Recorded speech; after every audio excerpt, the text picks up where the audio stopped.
shout out for the Reds. Welcome back sa part 2 ng vlog natin. Never thought na makikita ko to in person. The KAWASAKI Z1000.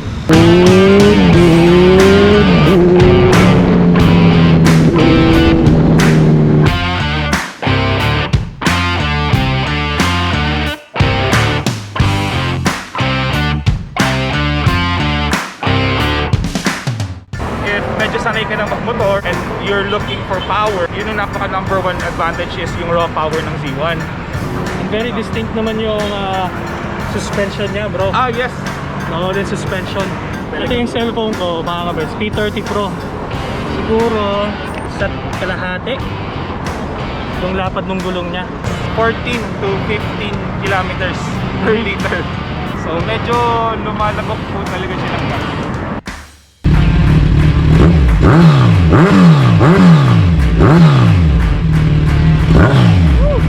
Solid.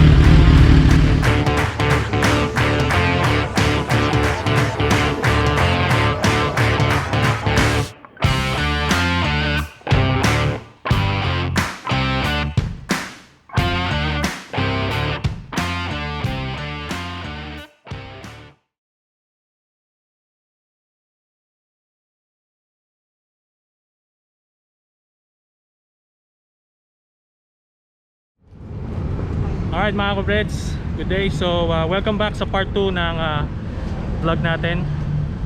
Now, yung second part, this is gonna be napakalupit na bike na to mga ka-breds. Never thought na makikita ko to in person. The KAWASAKI Z1000. Si Alex yung may-ari niyan. Bro, thank you for accepting our invite. No problem, bro. Ayos, ayos. Ito yung I would say pinakamagandang big bike for me. Grabe, napakaganda niya in person mga ka-breds. Hindi ko siya ma-describe ng todo kasi na-starstruck ako sa motor na to.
Ito si Alex, siya yung may-ari na to. Hello. Bro, may mga question ako na hinanda dito. Sure. So my first question is, how much mo nabili yung Z1 mo? Nabili ko siya sa kakilala. Nabili niya to ng cash. But sadly, syempre kailangan siya ng pera. I bought this from him for 580, which he only used it for 2 months. binenta ko yung previous kong motor. And then after ko siyang mabenta, yung funds na nakuha ko doon, sinell out ko lahat dito and dinagdagan ko na lang para ma-reach ko yung asking price ng tropa. Okay. Then konting usap-usap na lang na baka pwedeng pahabol yung iba. Tropa naman no? Yeah. Pero if bibili mo tong brand new sa kasa, magkano siya? I think right now, SRP niya is 688,000. So ang Z1 is 1000cc, no? Na big Yes, bike. sa papel niya or dun sa kanyang specifications, 1043cc ang nakaindicate sa kanya. Alex, gaano ka siya kabigat? Sobrang bigat niya. Syempre, nasanay ako sa C650 noon, which is I think less than 200 kilograms. I believe, if I'm not mistaken, ang gross weight nito or ang curb weight ng motor na to is 230 or 220 something kilograms. Okay. Which is sobrang bigat niya, promise. Nung una ko siyang sinakyan, nahirapan akong i-manoobra siya or ano, and medyo natatakot ako baka mabagsak ko kasi ang bigat talaga niya. So medyo hindi talaga siya hindi siya advisable din sa mga, siguro para sa akin yung mga first time na mag-big bike kasi Kaya sobrang nga sa bigat weight, no? talaga niya. Yes. Okay. So speaking of the bike itself, ano height mo, bro? Ako bro, height ko 5'11". Okay, halos magka-height lang pala tayo. Yes. Pasakay nga, bro, check natin. 5'11". Medyo flat-footed ako. So mga ka-breds, sa Z1 5'11", flat-footed na flat-footed. Kayang-kaya. Kaya siya. So would you think, anong mga height ang kayang-kaya ng gantong motor? Siguro I think 5'3", kaya siya. Kaya siya as long as siguro mayroong naka-experience na rin na ng big bike. Pero siguro pagka yung beginner ka, medyo dapat siguro 5'6". 5'6". Oo, para at least Okay. yung height mo medyo naka-tiptoe ka talaga ng konti, dalawang paa. Ano seat height niya? Ang seat height nito is 32.1 inches. 32.1 inches. So ang very obvious dito is the gas tank itself talaga. Sobrang yan nakakapansin. Unang mapapansin mo sa motor na to. Oo. Ano ang full tank niya? Fuel liter capacity ng motor is 17. 17 liters. Iilaw na siya ng empty once 4 liters na lang yung yung laman. Gano'n siya katipid? Tipid ba to? Ang average ko sa kanya is 14 to 15 kilometers per liter. Yun po yung average niya. So medyo lumalagok po talaga siya ng gas. Well, expected naman kasi 1000cc no? Tsaka inline 4 siya. So medyo Ayun pa, magastos inline siya 4. That's nice. LED headlights na ba and taillights? Yes, opo, naka LED na rin siya, LED headlights, and I believe the signal lights, taillights. Signal lights? Oo, taillights, and also the signal lights here, they're all LEDs na rin. Kailangan kong buksan yung motor. Okay.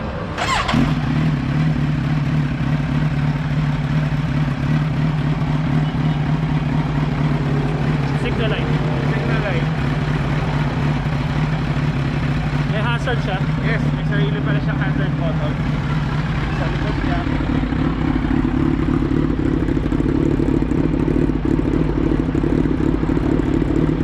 Alex, since binuksan na natin yung motor mo, sound check na natin. Pwede, sir. Sound check natin.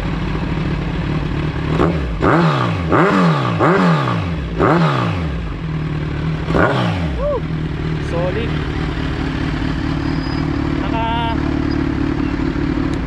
Upgraded exhaust ka na rin, nakita ko, bro. So, Yes.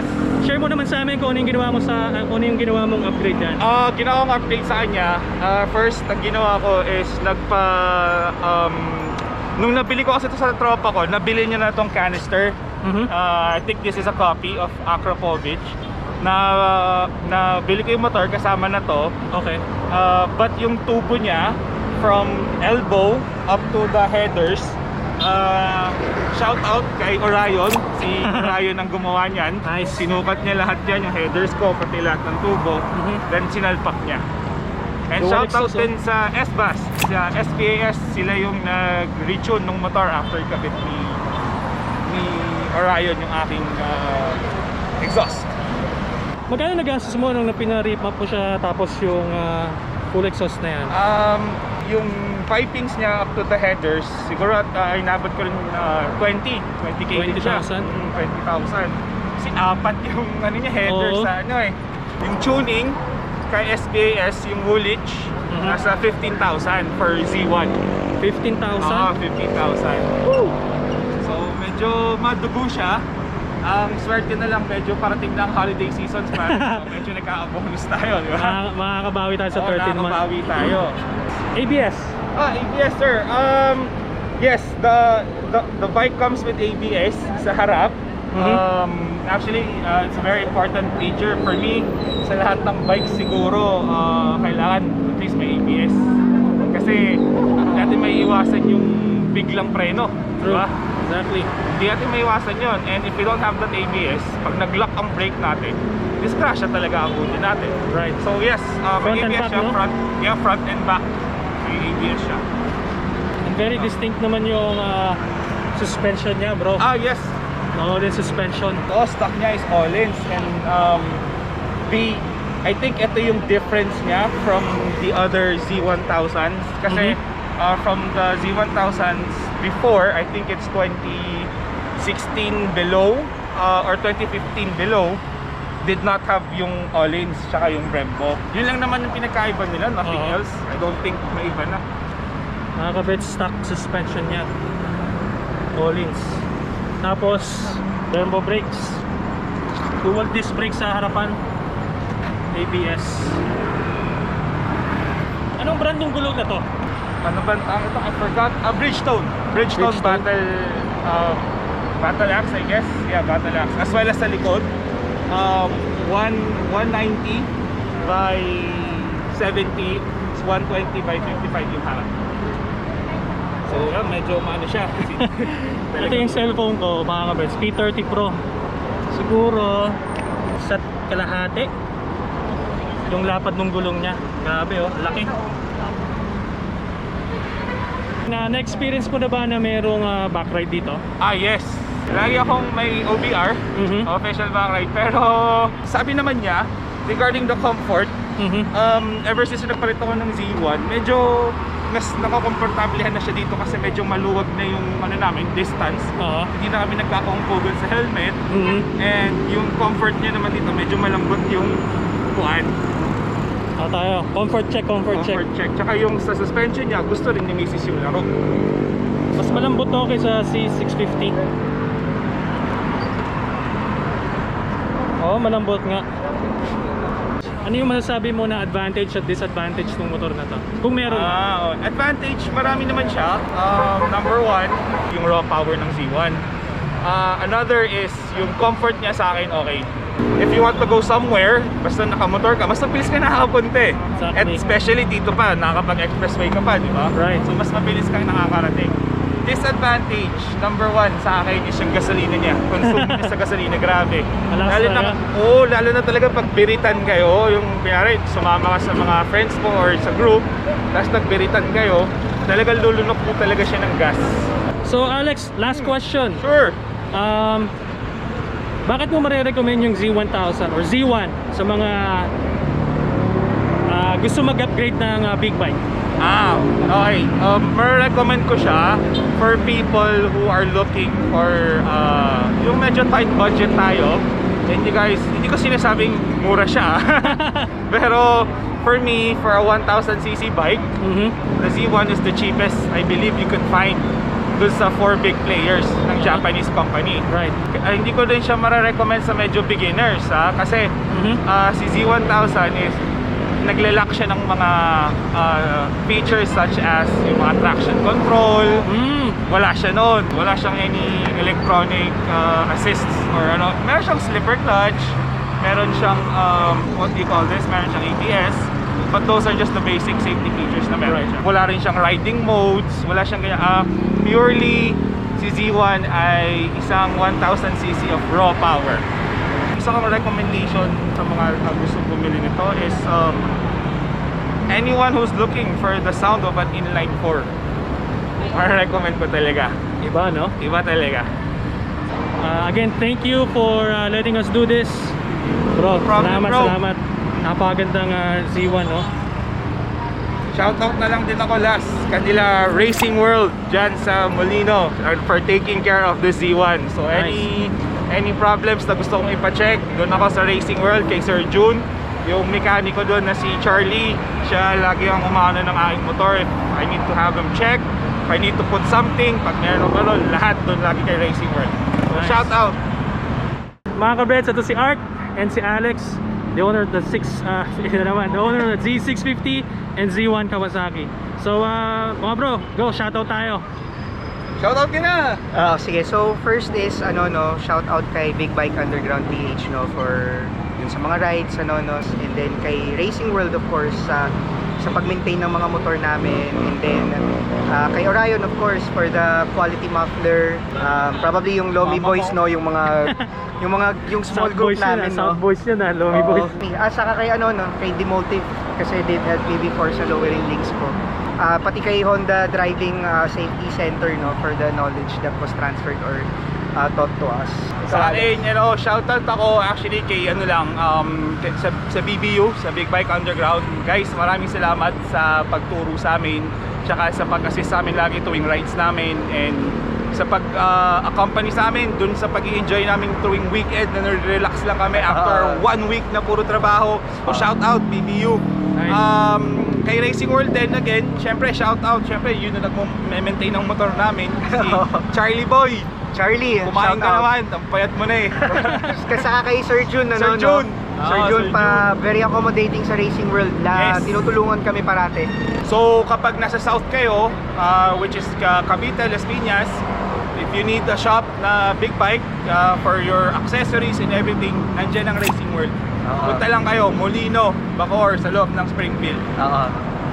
Yun lang. Yan lang. That's it for us. Thank you. Thank you. Shout Thank you, out Motobreds. Yun, thank you guys. Motobreds. Thank you. Shout out, thank you. Thank you Awesome. for having us. Hopefully soon makasama rin ako sa inyo mga sir. Hopefully. Hindi yan hopefully sir, mangyayari yan. Sure yan. Alright, thank you guys. Okay, Looking thank forward. you.